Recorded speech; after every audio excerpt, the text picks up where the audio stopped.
All right, so we got Anthony Rotich here ahead of the World Cross Country Championships. So less than 2 weeks ago, you just ran a big PB for 10,000 meters. How are you feeling? Are you recovered from the 10? So yes, 2 weeks ago I did a debut on track 10K, and I actually surprised myself on the time that I ran.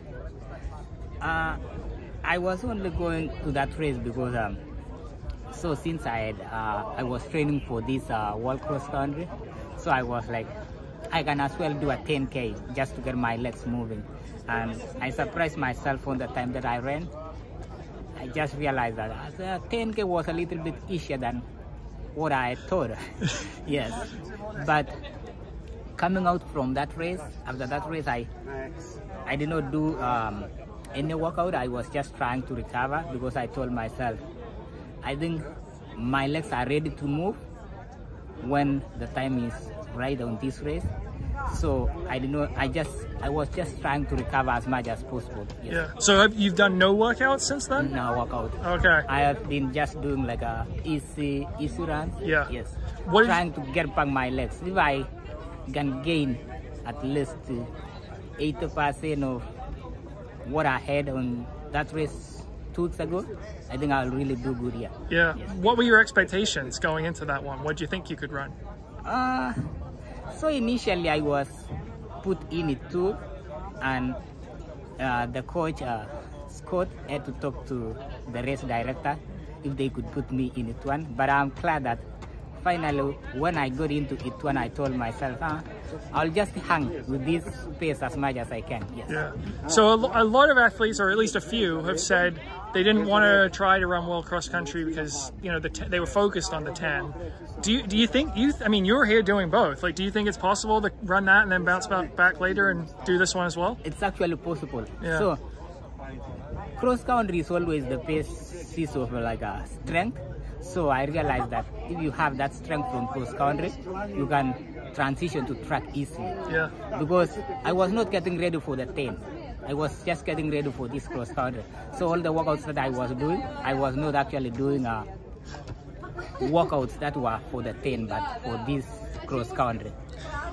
So I believe that if I had gotten myself to like a fast workout for the track, I would have easily gotten that Olympic standard. You think so? Yes. Yeah.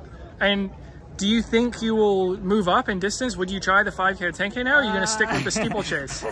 No, I still stick with steeplechase. I was just doing that for, let's say, for fun. Yes.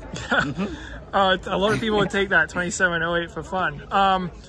Do you feel like the last couple of years, it feels like you've come on, you finally ran a PB last year after 10 years, that was your first personal best? Like, what's happening, what's working for you guys for the last 2 years? So, what happened actually was like, the last 3 years, I've been having a groin injury. So, and when you combine groin injury with stupor doing the barriers, it's totally impossible to do that. So most of the people had told me to change my event to just like leave stupor. But I told myself that injuries are part of this sport. So I had to undergo, I did a lot of PRP injection. And then after that, I knew that I was going to come out strong. But I'm glad that after 3 years of doing rehab, doing a lot of gym stuff, I'm glad that finally the results are paying out. Yeah. When did you feel like you were over the groin injury? So when I moved to Colorado Springs, so initially in El Paso, Texas, so my mileage was between 30 to 40 miles. And then when I went to Colorado Springs, everybody was doing at least 70, 80 miles. So yeah. When I started doing that, I think I made a small mistake there. I was trying to do as much mileage as everybody was doing, and then I got injured. Yeah. Yes. And then it threw me off. And then what I came to realize that, so when I was injured, I came to realize that I do not need a lot of mileage. Yeah. Yes. I have tried that the last 3 years, and I realized that my body doesn't hold too much mileage. if I can do between 50 60 miles, that's okay with me. So that's what you did going into 2708. You ran that? Even 2708, my mileage is less than 70. Wow. If I tell you my mileage is less than 70, most of the people do not believe, but it's actually that. Yeah. Yes. And when did you move to Colorado Springs? So I moved to Colorado Springs. It was July of 2019. Okay. Yes. And for tomorrow's race, what are you targeting? What do you think would be a good result for you?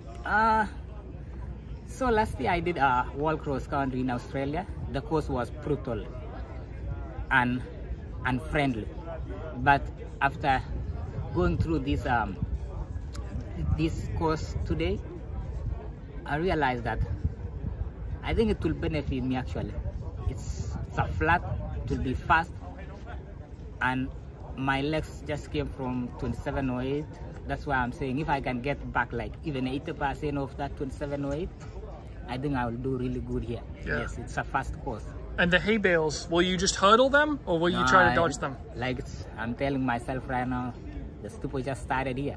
Yes. All right. Well, excited to see and good luck on Saturday. Thank you for your time.